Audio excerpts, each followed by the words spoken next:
Hoje a videoaula é comigo, professora Patrícia Vani Benfica. Nós estamos em Direito Civil 3 e vamos trabalhar hoje matéria nova. Agora o tema da vez é extinção natural das obrigações.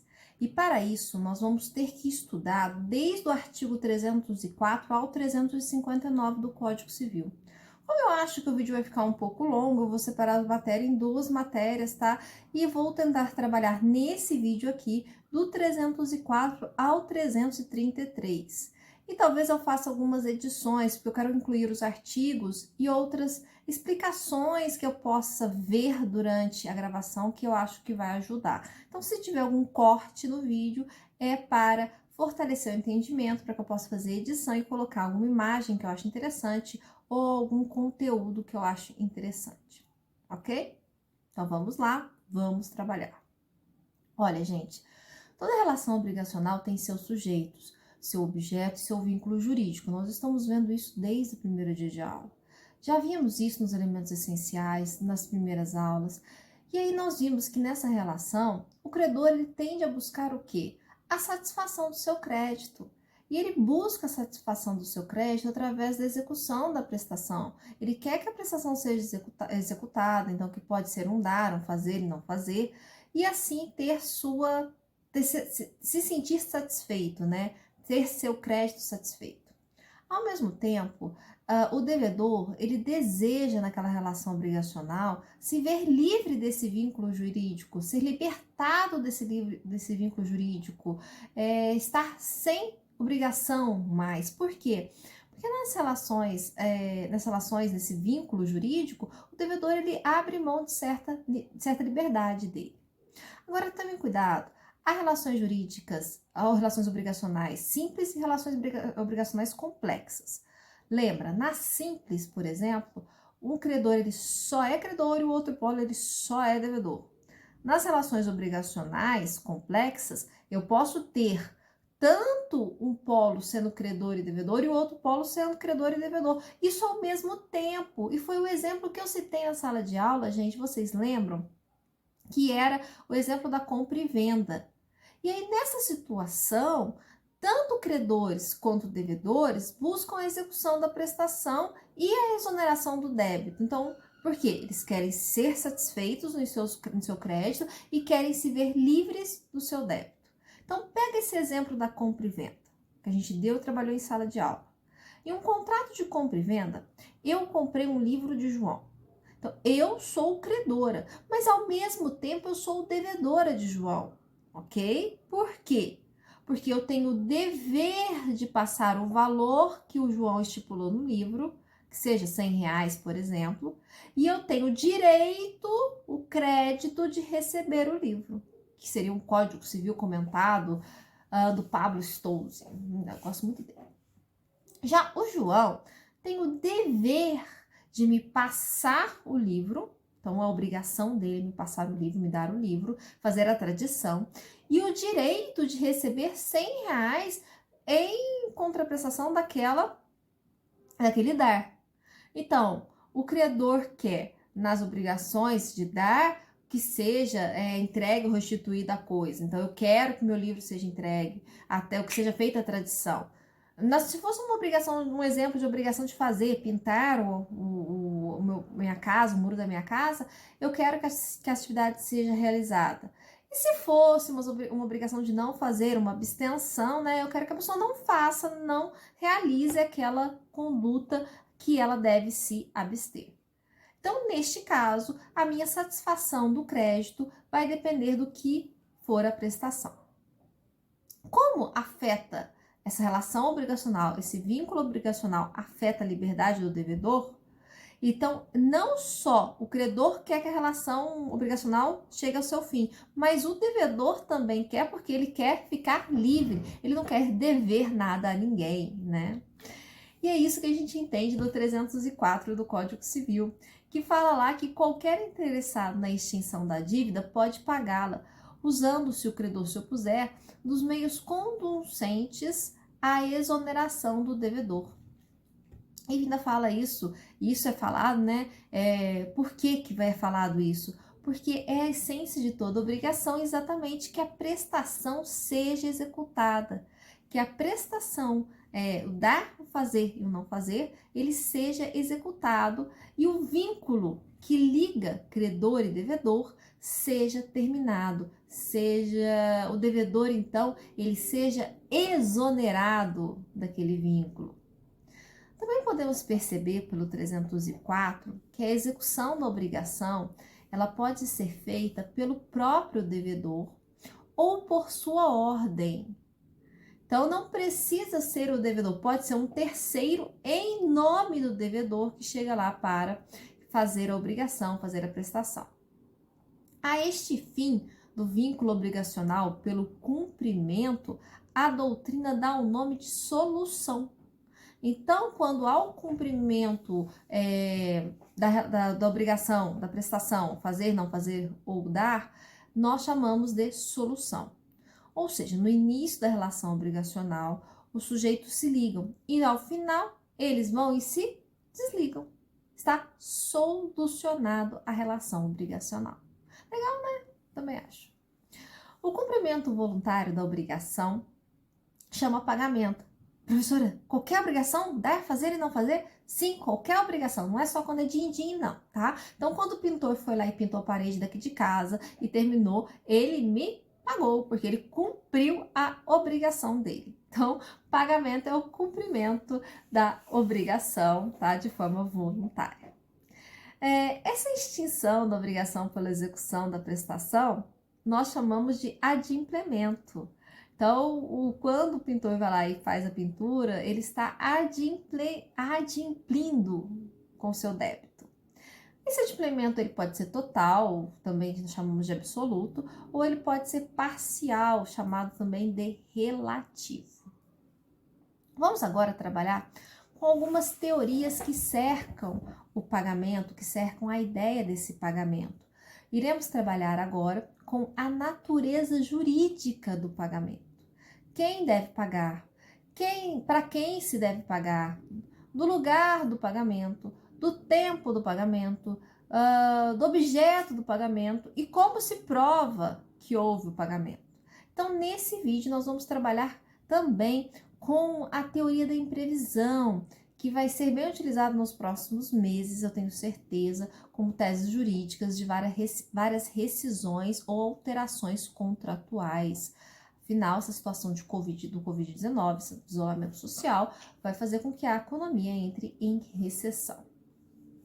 Quem gosta do caderno bem arrumado, né, coloca aí título Extinção das Obrigações e a gente vai dividir isso em letras e alíneas, tá? Eu vou fazer um esqueminha e vou colocar lá no material complementar da aula. Vamos começar então falando sobre as regras gerais sobre extinção das obrigações.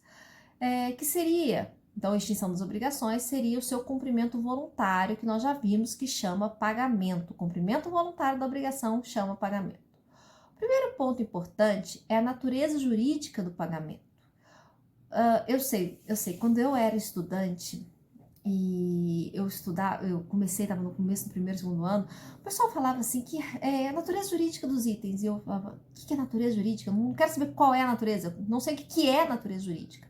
Então, para entendermos qual é a natureza jurídica do pagamento, nós temos que saber que natureza jurídica é o nome dado a uma essência do instituto, aquilo que faz parte do instituto, aquilo que faz o instituto ser o que é, e como essa essência é classificada perante um conjunto de institutos jurídicos. Então, a natureza, quando falamos em natureza jurídica, nós estamos utilizando os elementos essenciais do instituto para classificá-lo perante o resto do ordenamento jurídico, ok?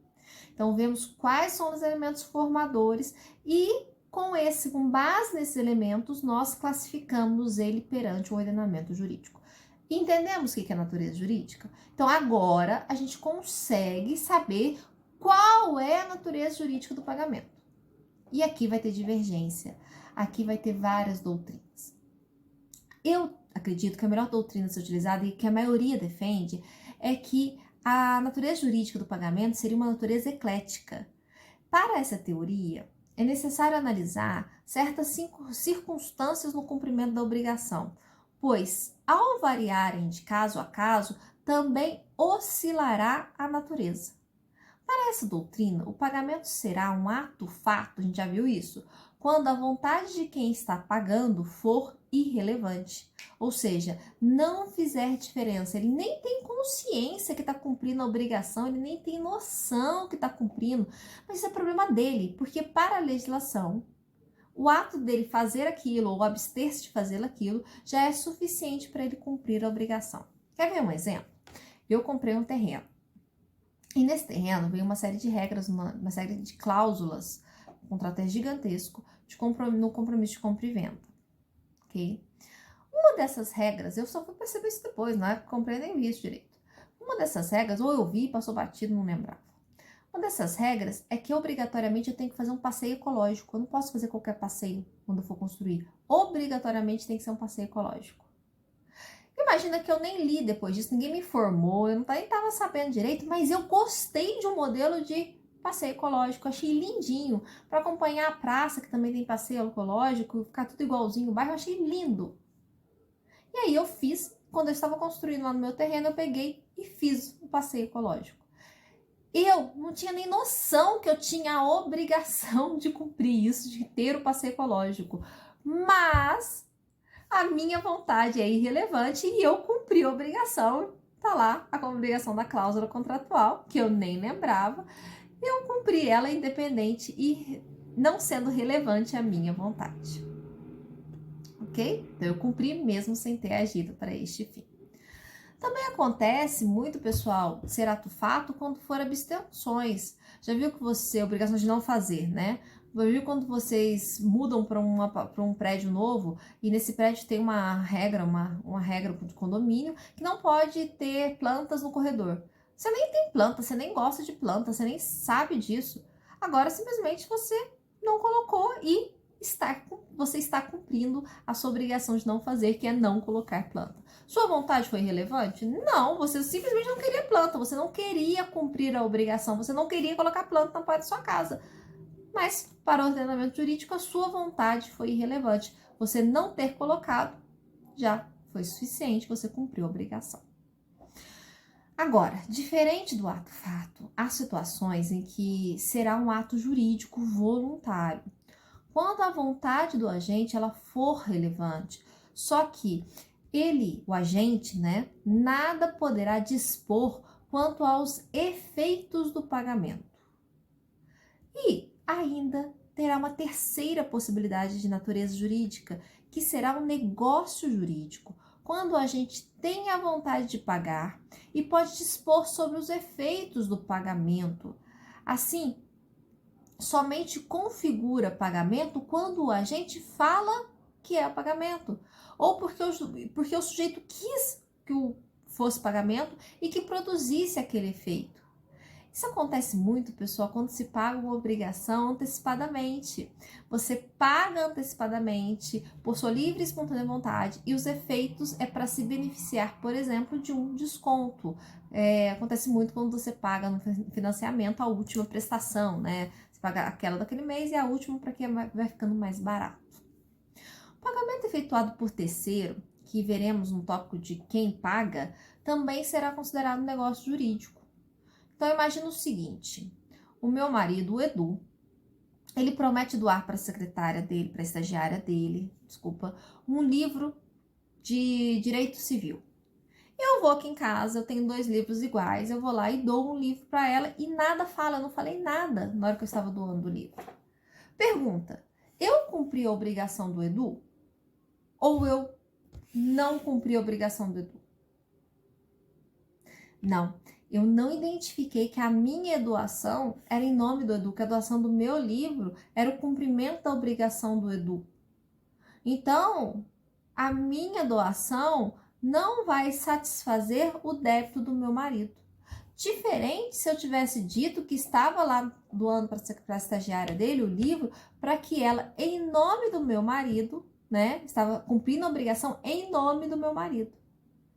Aqui os efeitos do meu ato foram dispostos pela minha vontade e não como consequência da lei. Eu falei que a minha doação era para ser uma doação em nome do meu marido e assim estar sanado o débito do meu marido. Ok?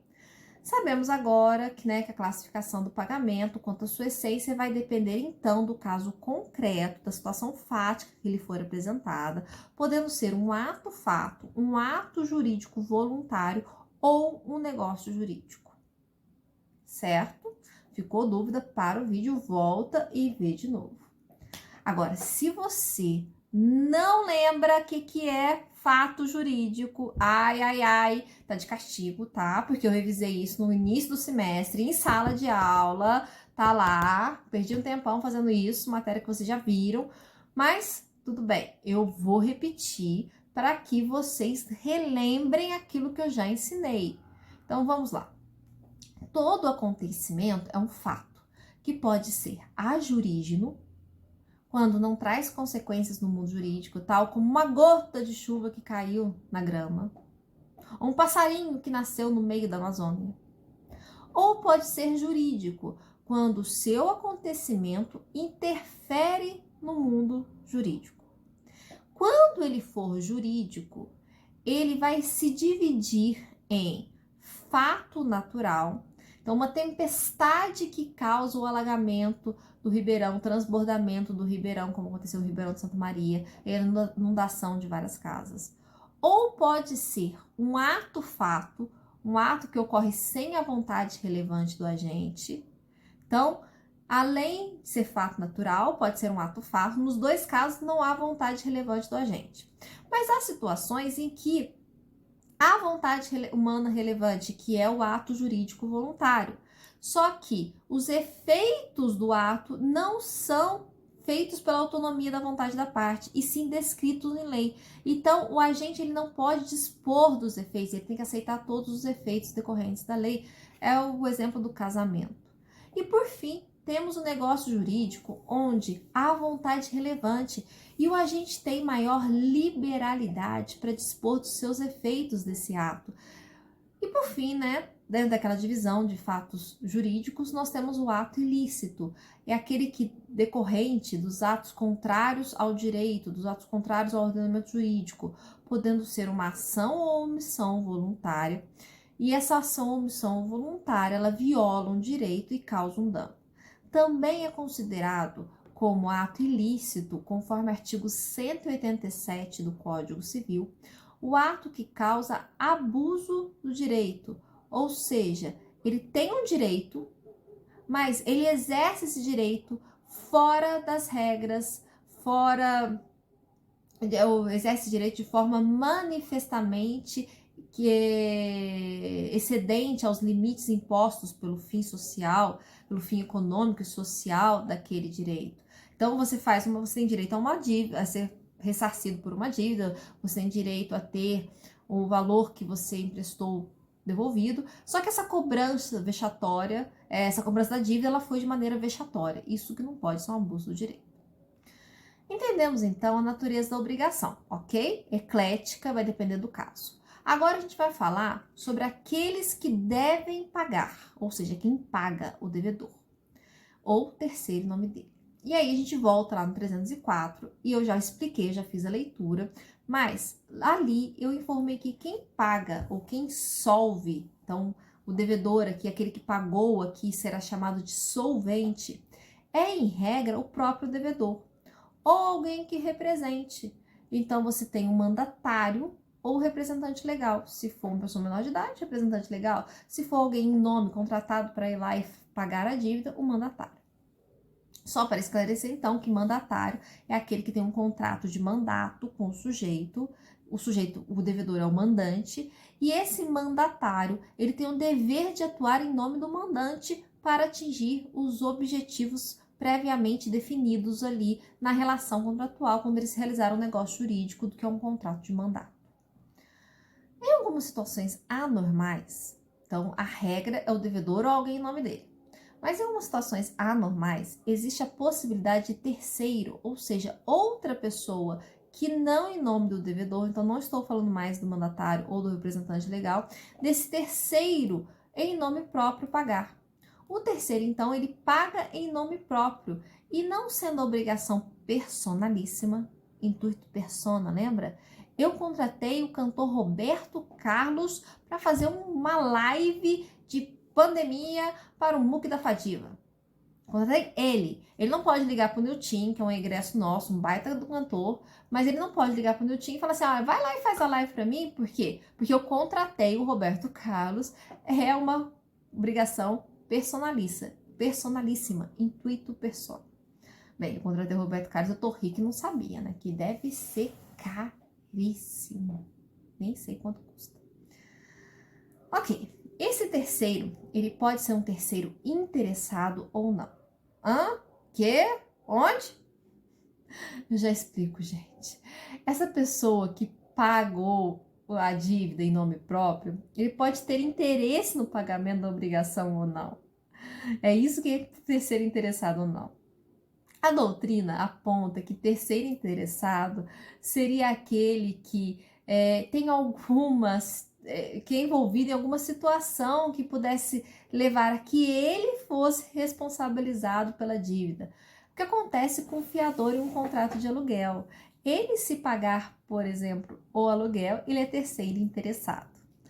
A hipótese de pagamento efetuado por terceiro interessado, o artigo 346 do Código Civil vai dispor que o interessado subroga-se, passa a ser dono como se fosse o credor original na dívida, podendo acionar o devedor para ser reembolsado. Mas esse solvente, ou seja, aquele que pagou a dívida, o terceiro interessado, ele se torna credor de todos os direitos, ações, privilégios e garantias da dívida, e não só do direito do débito realmente. Essa é a inteligência, é isso que dispõe o artigo 349 do Código Civil. Para um pouquinho aí e dá uma lida para vocês verem que o 346 e 349 se casam. Já o terceiro não interessado é permitido pagar. Por que é permitido pagar? Porque ao final o que importa no nosso ordenamento jurídico é que o direito do credor seja satisfeito, o crédito seja satisfeito. Agora, o terceiro não interessado, ele pode pagar a dívida, mas ele vai poder pagar essa dívida se o credor não se opuser ao pagamento. Porque se o credor se opuser, ele não pode pagar. Então, tem que haver uma concordância tácita ou expressa, o devedor tem que ter conhecimento, tem que ter a concordância tácita ou expressa, que ele aceita que o terceiro pague. Um exemplo diferente da fiança locatária, que é terceiro interessado, aqui nós temos na fiança criminal o terceiro não interessado. Só para vocês saberem, fiança criminal é uma medida cautelar prevista no artigo 319 do Código de Processo Penal e 322 seguintes, que visa assegurar que o preso possa ficar em liberdade mediante o pagamento de uma cautela. E quando ele fica em liberdade, para não perder esse pagamento, essa cautela, ele não pode colocar em risco a ordem pública, ou seja, continuar a delinquir, ele não pode atrapalhar a investigação criminal e nem pode atrapalhar a aplicação da lei penal, dar no pé, por exemplo. Em nome próprio, o terceiro interessado também pode pagar. Não, o terceiro não interessado também pode pagar, mas se não tiver a concordância do devedor, a ideia é que o credor se recuse a receber. Porque se o credor receber, o que vai acontecer é que os direitos, as ações, os privilégios, as garantias não vão passar para o novo credor, tá? E também ele pode, se não tiver a concordância, se o devedor falou que não queria, o devedor não vai ter que reembolsar. Olha, imagina, você tem uma dívida e seu inimigo vai lá e paga, tá? E ele vai pagar só para usar essa dívida contra você, para ficar lá com a nota promissória na sua cara. Olha, você tem uma dívida comigo, né? Para usar isso no futuro contra você. O nosso ordenamento até aceita que ele vai lá e pague, mesmo que o credor deveria recusar, mas aceitou. Você falou que não queria que ele pagasse. Mas ele teria direito de rever o valor da dívida e não, por exemplo, o caso de uma hipoteca que era uma obrigação que estava junto com esse débito, né? Você deu uma garantia de hipoteca para poder ter aquele empréstimo. Então, só vai ter o ressarcimento se o devedor anuiu. Então, fiquem atentos. Se o devedor recusar que o terceiro pague, ou porque o pagamento pode ser danoso, igual o caso do inimigo, ou porque ele é indiferente, vamos supor, a dívida vai prescrever amanhã, ele não quer que pague, não é meio correto, mas ele não quer que pague. Poderá alegar, então, o devedor que ele não tem a obrigação de reembolsar o solvente, né, ou aquele terceiro não interessado que pagou. É isso que está disposto no artigo 306 do Código Civil. Se ficou confuso, dá uma parada, vai lá e lê o 306. Então, o terceiro não interessado que paga e o credor que aceita, sem autorização do devedor, 306 me fala, pode ficar sem ser reembolsado. Pessoal, é necessário, então, que para que o terceiro não interessado pague, então, juntando tudo, para que o terceiro não interessado pague, o devedor anule, o devedor consinta, tá? Não há necessidade de ser consentimento expresso. Ele tem que ter conhecimento do fato e tem que ficar quieto, não fazer nenhuma exposição, nenhuma oposição já é suficiente para servir como consentimento tácito. Por último, temos que naquelas situações onde a transferência da propriedade depende de uma tradição real, só o real proprietário é que pode fazer a tradição, né? Óbvio. Se quem fizer a tradição não foi o proprietário, seria o que a doutrina chama de uma tradição a não domínio. Nesse caso, a regra é que ela não vale, pois ninguém pode transferir mais direitos do que tem. Então, alguém que transfere, alguém que só tem a posse do bem, vai lá e transfere a propriedade, essa transferência, a princípio, não é válida. Só que para preservar alguns direitos, o parágrafo, isso está disposto no 307, tá, gente? No 307 do Código Civil, mas para preservar alguns direitos, o parágrafo único desse 307 fala que se a coisa for fungível, uma fruta, uma maçã, um abacate, né? Ou qualquer outro bem fungível, o credor de boa fé que recebe e consumir, então você recebeu o abacate, foi lá e consumiu, não poderá ser acionado, ainda que o solvente, ainda que aquele que pagou, lembrando sempre, solvente é quem paga, não tivesse o direito de aliená-lo. Quer ver um exemplo? Meu avô, ele tem um sítio, é um sítiozinho pequenininho, e lá tem várias frutas e vários abacateiros antigos que dão bastante abacate na época. O caseiro do sítio, ele faz um escambo com o vizinho, porque meu avô resolveu que iria vender todas as vacas dele. Todos os bezerrinhos ele resolveu vender, todas as vacas ele resolveu vender, meu avô vendeu tudo e o caseiro não tem leite e não quer comprar com o dinheiro dele, então ele troca. Eu te dou o abacate, você me dá o leite. O leite do vizinho de cima aceitou numa boa e estão lá trocando. Tem boa fé. O vizinho de cima acha que o caseiro pode fazer isso, tem autorização do meu avô. Aí o vizinho de cima vai lá e come os abacates. Ele tá de boa fé. Ele não imaginou que o caseiro não tinha autorização para fazer a troca. Nesse caso, o meu avô não pode ir lá no vizinho de cima e falar assim, vizinho, paga os abacates que você consumiu. Ele não pode cobrar do vizinho, mesmo sendo o real proprietário dos abacates, porque o bem era fungível e o vizinho estava de boa fé e comeu os abacates de boa fé e consumiu os abacates e não tem mais abacate. Agora, meu avô não vai ficar no prejuízo, né? Não vai ficar no prejuízo. Então, o que ele vai ter que fazer? Ele vai ter que cobrar do caseiro e vai cobrar isso mais perdas e danos. Deu para entender o 307, então? Matamos esse artigo? Ok. Terminamos, então, de trabalhar com quem deve pagar. Agora a gente vai trabalhar com aquele que vai receber. A quem se deve pagar, tá? O Código Civil trata desse tópico nos artigos 308 a 312 do Código. O artigo 308, então vamos começar nele, dispõe que o pagamento deve ser feito ao credor ou a quem dê direito o represente, pois se não for pago a esse, se não for pago ao credor ou aquele que representa o credor, só valerá o pagamento depois que o credor ratificar o pagamento, não é retificar não, é ratificar, é anuir, é aceitar, falar, ó, pagou mesmo, recebi, ok. Ou, no caso de não ser provado que o pagamento se reverteu ao seu proveito. Então, se você pagou o representante dele e você vai ter que provar que o pagamento se reverteu ao proveito do credor.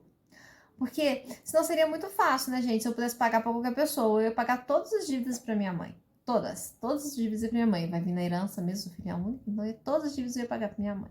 É óbvio que não, você tem que pagar pro credor ou aquele que representa o credor. Quem recebe o pagamento, diferente de quem paga, é chamado de solvente, quem recebe o pagamento é chamado de acipiente. Lembra do ditado? Quem paga mal paga duas vezes?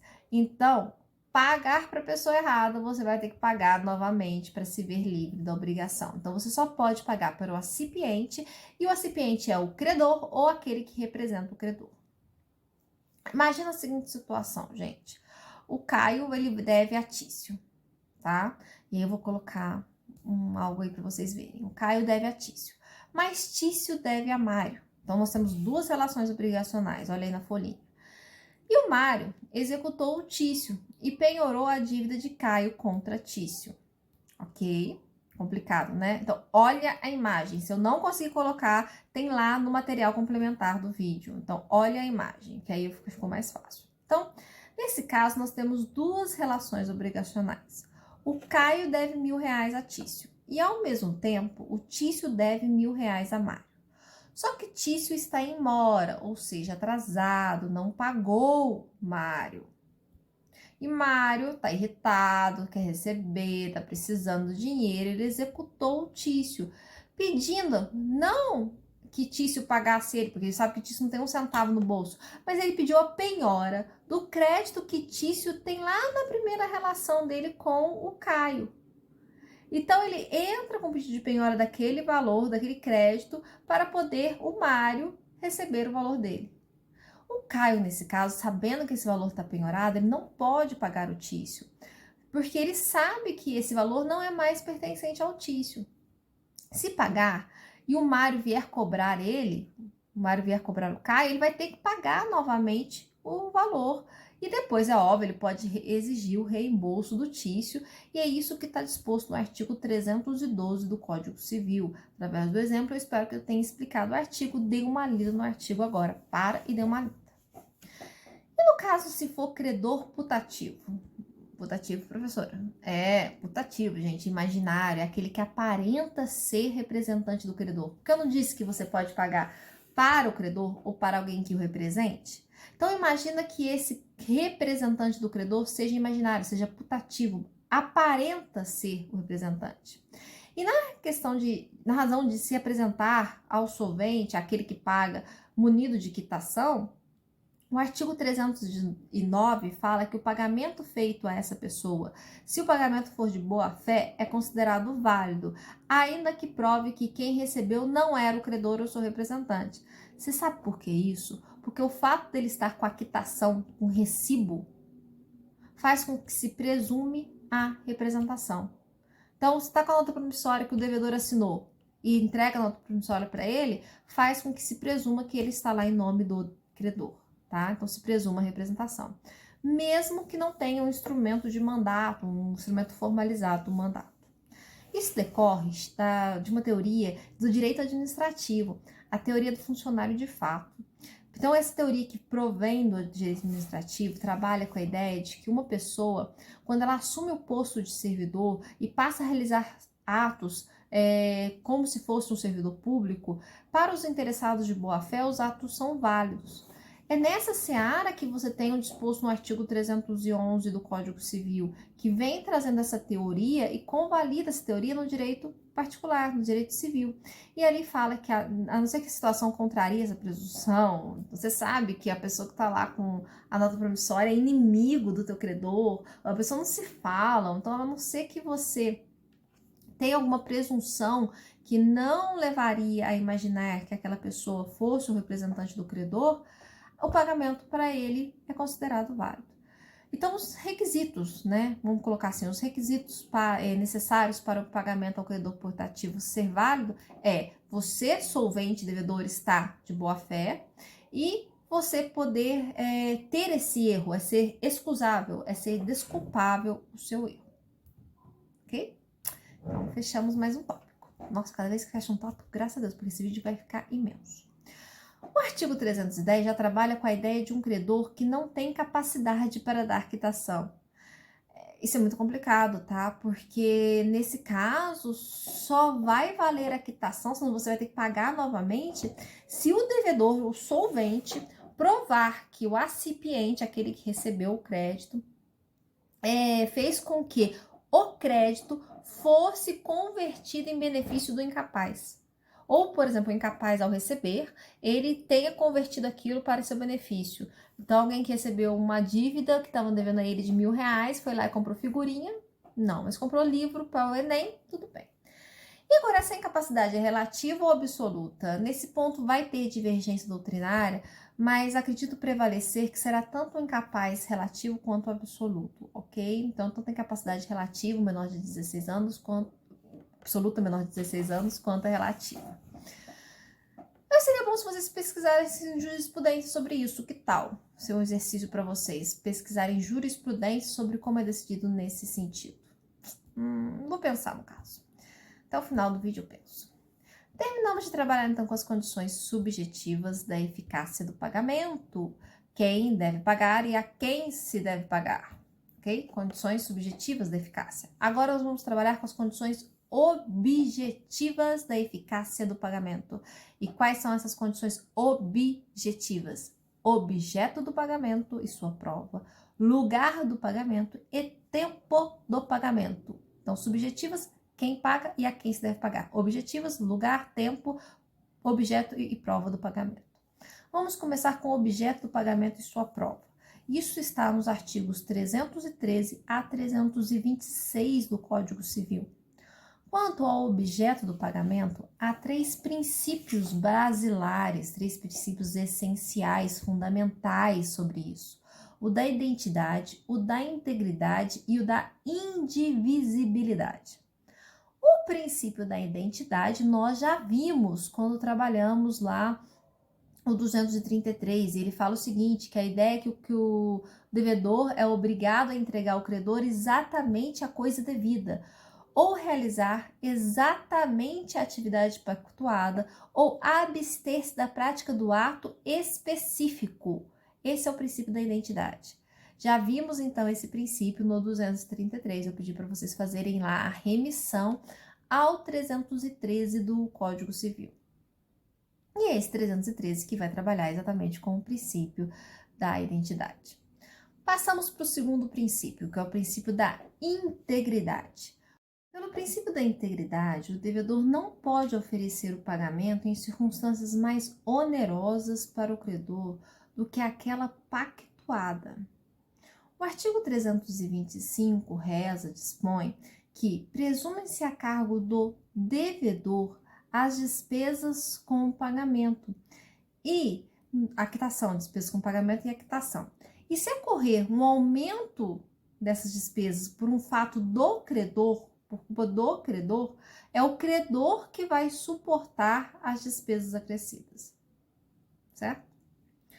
Por fim, o último dos princípios basilares, fundamentais do pagamento, do objeto do pagamento, é o princípio da indivisibilidade. Entende-se que não se admite o pagamento fracionado, ainda que a prestação seja divisível, a não ser que o pagamento fracionado tenha sido pactuado na hora do início da relação obrigacional. É isto que dispõe o artigo 314 do Código Civil. Ah, mas a pessoa me cobrou que as despesas do pagamento se dariam por minha conta. Ela violou, então, o princípio da integridade? Não violou porque vocês pactuaram isso, então não violou. Então, se foi acordado no momento da realização do negócio que as despesas com pagamento e quitação seriam por conta do credor, não há nenhum tipo de violação.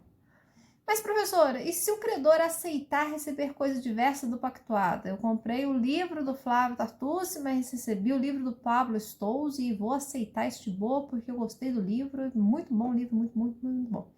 E aí, princípio da identidade violado? O devedor pagou? Pagou!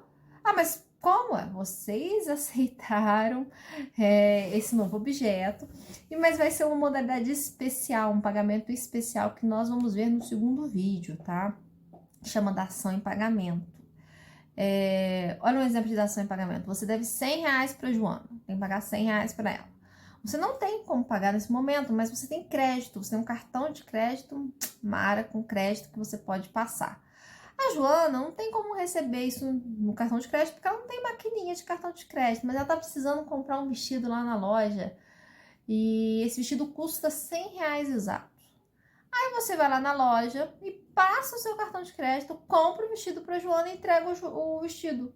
Você fez uma dação em pagamento. Você pagou a sua dívida no valor de R$ 100, mas não através de dinheiro, e sim através do vestido. E pagamento parcelado? O que é exatamente comum, né? As pessoas pagarem de forma parcelada, dividirem em 10 vezes, em 20 vezes. Ainda mais com essa recessão que vai vir, isso vai acontecer demais, esse pagamento parcelado. Ele não vai afrontar o princípio da indivisibilidade, pois pelo mesmo motivo, pois foi pactuado antes que seria de forma parcelada. Agora, se não foi pactuado, aí o credor não é obrigado a aceitar de forma parcelada. Alguns pontos importantes sobre o pagamento em dinheiro. O artigo 315 trabalha que as dívidas em dinheiro devem ser pagas no vencimento em moeda corrente, hoje é o plano real, né? E pelo valor nominal da dívida. Não pode haver pagamento em ouro ou moeda estrangeira, a não ser nos casos em que a legislação especial permita. Se você pagar em ouro ou moeda estrangeira, sem ser um desses casos que a legislação especial permita, a transação é nula, o pagamento é nulo. O artigo 326 dispõe sobre os casos em que as medidas, mesmo, né, mudam de lugar para lugar. Então, o quilo é igual para todo mundo, né? Quilo é igual no Brasil inteiro, no mundo inteiro. Agora, já ouviram falar de uma medida de imóvel rural chamada alqueire? Alqueire. Imóvel rural não é medida em metros quadrados, mas sim alqueire. Acontece o quê?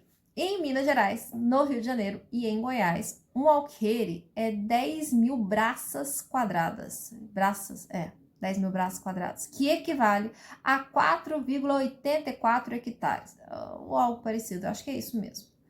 Agora, já em São Paulo, um alqueire não é 10.000, é 5.000 braças. E aqui equivale a 2,42 hectares. Então, você colocar lá que você comprou um alqueire, você não sabe exatamente quanto vai significar. Então, a não ser que seja estipulado no contrato algo contrário a isso, a regra fala que vale essa medida da localidade do pagamento. Então, se você comprou aqui e tem que pagar aqui, vai valer o alqueire de Minas Gerais, ok?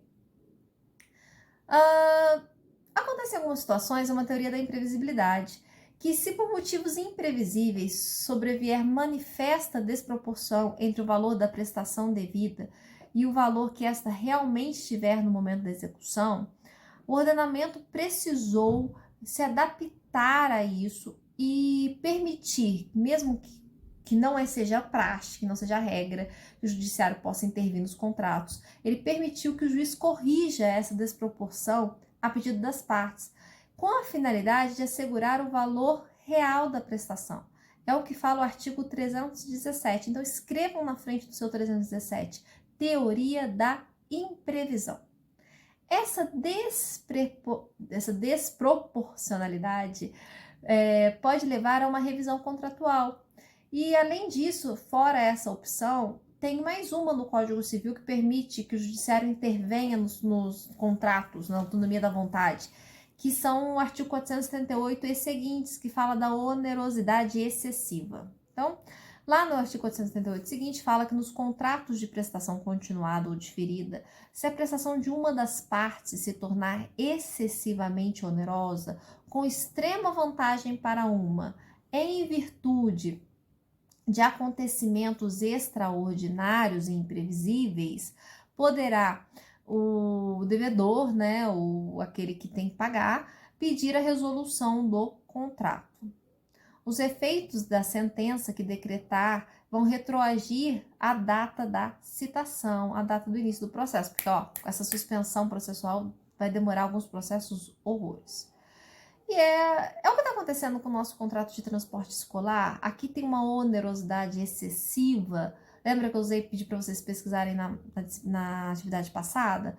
Ao meu ver, não, pois não está tendo a efetiva prestação do serviço. Ali no contrato de transporte escolar não está sendo feito transporte escolar por parte das vans. Então, eu não acho que seja um caso de se aplicar a teoria da onerosidade excessiva, mas sim ver a questão de revisão contratual pela não prestação de serviço, porque um lado está usufruindo da prestação, que é receber o dinheiro, né, você pagando seu dinheiro, mas o outro lado não está, mas ao mesmo tempo ele não está dando a conta da prestação, que é prestar o serviço. Quer ver um exemplo que caberia à teoria da imprevisão? Imagina vocês alugam um salão de festa para uma festa para 1.000 pessoas e vão pagar R$ 3.000 para isso. O local ele cabe 1.500 pessoas, então você sabe que seu salão de festa, seus convidados vão ficar super à vontade, vão ter lugar de folga para sentar. Por quê? Porque ali cabem 1.500 pessoas. Mas devido às fortes chuvas, o que aconteceu? Parte do local foi fechado, uma adjacência que permitia caber mais pessoas foi fechada. E agora só cabe mesmo as 1.000 pessoas. Então, os seus convidados ainda vão caber lá, mas eles não vão ter a mesma folga. Nada impede que você chegue no dono do imóvel e fale assim, olha, o aluguel agora não é igual, vamos reajustar? Mas se não houver concordância, o judiciário ele pode ir lá e intervir nesse contrato. Eu já esclareço para vocês a matéria do semestre que vem, mas já esclareço que os contratos são baseados na autonomia da vontade, são negócios jurídicos, e é que a regra é que o judiciário não deve interferir nas cláusulas. Mas, neste caso, o judiciário intervém para preservar a função social do contrato. Ok? Então, duas situações em que o judiciário pode interferir: teoria da imprevisão e onerosidade excessiva. A gente vai ver isso melhor no semestre que vem, quando a gente trabalhar com rescisões contratuais. Quanto agora à prova do pagamento. Então, agora nós vamos no 320 seguintes. E esses 320, especificamente, expressam que são requisitos da quitação. O que é quitação, professor? É a prova do pagamento. Quitação é a prova do pagamento. Então, tem que ter nessa prova do pagamento, nessa quitação, alguns requisitos essenciais, que é o valor e a espécie da dívida, o nome do devedor, ou daquele, do solvente, ou aquele que está recebendo, que está pagando a dívida, o tempo que aconteceu, pode até colocar horas, o lugar que está sendo pago e a assinatura do credor ou do seu representante. Gente, é o famoso recibo, tá? É o famoso recibo. O certo é o devedor sempre pedir a quitação, sempre pedir essa prova, o recibo. Mas às vezes, devido à pressa da pessoa ou a inexperiência, isso não ocorre. O parágrafo único do 320, ele visa sanar essa problemática. E aí ele fala lá, que ele reza lá, que valerá a quitação se dos seus termos ou circunstâncias resultar haver sido paga a dívida. Então, tem prova testemunhal, tem algum post da pessoa no Instagram, recebi, olha que legal, né? Então, fiquem atentos aos artigos seguintes do 320. E é tão importante que eu vou fazer a leitura para vocês. O 321, ele fala assim, olha, nos débitos cuja quitação consista na devolução do título, perdido este, poderá o devedor exigir, retendo o pagamento, segurando a obrigação, fazer, não fazer ou dar. Ele pode exigir a declaração de que o credor inutilize quando achar o título desaparecido. O 322. Quando o pagamento for em cotas periódicas, a quitação da última cota estabelece, até que seja provado o contrário, a presunção de estar todas as anteriores pagas solvidas. Então, era 10 parcelas, você pagou a nona, imagina que até a oitava já esteja paga. Artigo 323. Sendo a quitação do capital sem reserva dos juros, este presume-se pago. Então, se você não tem lá escrito que há pagamento do montante integral e dos juros, está presumido que pagou todos. A entrega do título ao devedor firma a presunção do pagamento. E parágrafo 1 do 324 fala assim: ficará sem efeito a quitação, assim operada, se o credor provar em 60 dias, grifa 60 dias, por favor, a falta do pagamento. Ok? Então, 60 dias ele não provou, está presumido que aconteceu. Ok, reta final, estamos quase lá, quase, quase. Vídeo imenso, né? Bem, tempo do pagamento. Já tive que parar 2 vezes para beber água porque eu não estava aguentando. O ajuste em regra é que é livre para as partes fixar quando a dívida vai ser paga. Só que o Código Civil, pensando naquele pessoal que não fixa, ele reza, ele dispõe que o pagamento é imediato. É isso que fala o 331. O artigo 332, ele ressalva nos casos de existência de condição suspensiva, onde o débito, onde a obrigação só irá surgir quando a condição futura e incerta acontecer. Lembra da aula? Neste caso, caberá ao credor provar que o devedor tomou ciência de que tal ocorrência, de tal situação ocorreu, da condição suspensiva ocorreu. Certo? Então, leiam lá o 332 e anotem lá que é só nos casos de condições suspensivas, porque lá fala em condições, mas a gente já viu, a gente já sabe que nas condições resolutivas não entra isso, porque nas condições resolutivas já houve o cumprimento da obrigação e esse cumprimento continua até que a condição resolva, a condição se apareça, o evento futuro incerto aconteça. O artigo 333 trabalha com o vencimento antecipado da obrigação. E aí lá fala que poderá ocorrer esse vencimento antecipado quando o devedor entrar em falência ou no caso de concurso de credores. Gente, falência é um processo legal que ocorre quando existe impossibilidade de pagamento das dívidas de uma empresa, né, ou de uma pessoa. Então, ali você tem a falência daquela empresa.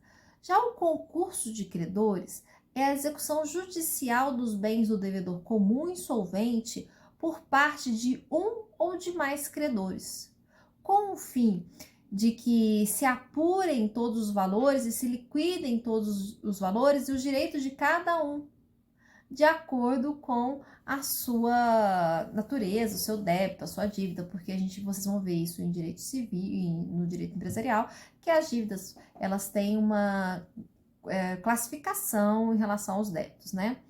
Ainda, quanto aos bens hipotecados ou empenhados, se esses bens forem penhorados numa execução por outro credor, a sua dívida, o seu crédito, ele se antecipa porque você está perdendo a sua garantia. E por fim, se cessarem ou se tornarem insuficientes as garantias dadas em relação ao débito para pagamento do débito das garantias fiduciárias ou reais, e o devedor foi intimado e não trazer outras que reforcem ela, também poderá haver o pagamento, o vencimento antecipado da dívida. Fique atento se for o caso de solidariedade passiva que nós vimos, nós já aprendemos, se um dos devedores se torna insolvente, esse vencimento antecipado só vai ser para ele, não vai valer para os demais devedores solidários. Tá. E o lugar do pagamento? Quase acabando, quase acabando, quase acabando. Lugar do pagamento. A regra é que o pagamento ele seja efetuado no domicílio no domicílio do devedor. Isso acontece porque a gente segue nesse ponto do direito francês, nesse aspecto, e as dívidas no direito brasileiro, em regra, são quesíveis ou quereláveis, que são dívidas, porque se fosse portáveis ou portáveis, o local de pagamento seria onde estava o acipiente, aquele que recebe a dívida, onde estaria o credor, onde o credor se encontrava. Mas a regra é que nossa dívida é querelab, então é onde o devedor está, é o lugar do pagamento, a regra é que seja onde o devedor se encontra, onde o solvente se encontra. Para terminar, eu quero fazer a leitura dos artigos referentes ao lugar do pagamento. E aí a gente vai começar lá no 327.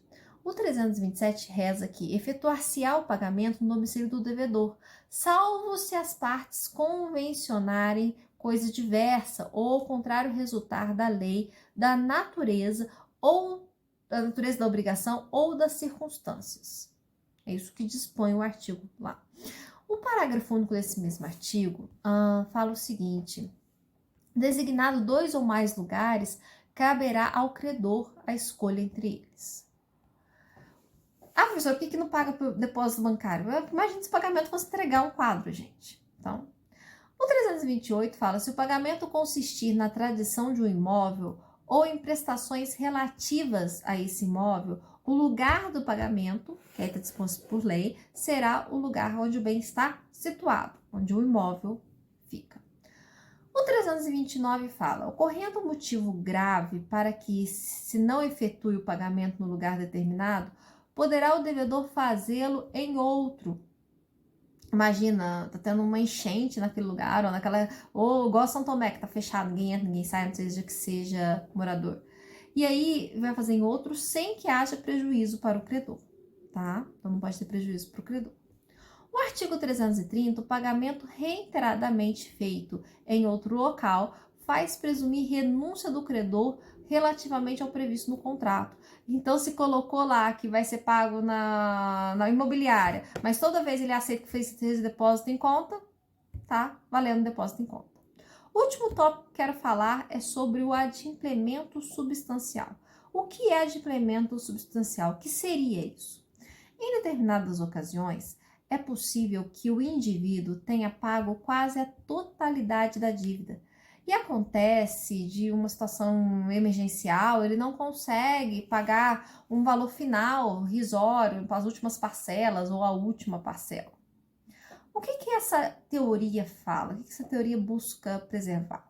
Que quando o valor pago for substancial, for quase totalidade, não deve ser a relação obrigacional terminada devido ao inadimplemento parcial do solvente, do devedor.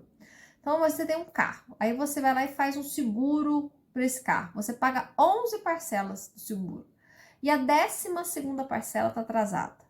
Aí você vai lá e bate o carro. Aí a seguradora vira e fala assim: não vou pagar porque você estava inadimplente. Olha, é um absurdo. Você pagou 11 parcelas, faltou só a 12. Então, nesse caso, a seguradora não deve poder recusar o pagamento, mas toma cuidado, porque ela vai brigar na justiça. Então, essa é uma tese jurídica, algo que os tribunais têm se posicionado em relação a isso. Agora, vocês irão realizar as atividades para fixar o que foi ensinado. Teve dúvidas? Assista o vídeo novamente. Caso não conseguiu sanar, anota as dúvidas e a gente discute na aula remota, ou vocês podem me mandar essas dúvidas já, se vocês quiserem, pelo WhatsApp. As atividades, elas devem ser feitas e entregues no Classroom até o próximo domingo, tá? Não vale o WhatsApp, não vale e-mail, então não deixe para a última hora, porque se der algum pepino, você pode me procurar. Beijos e boa semana para vocês. Tchau, tchau.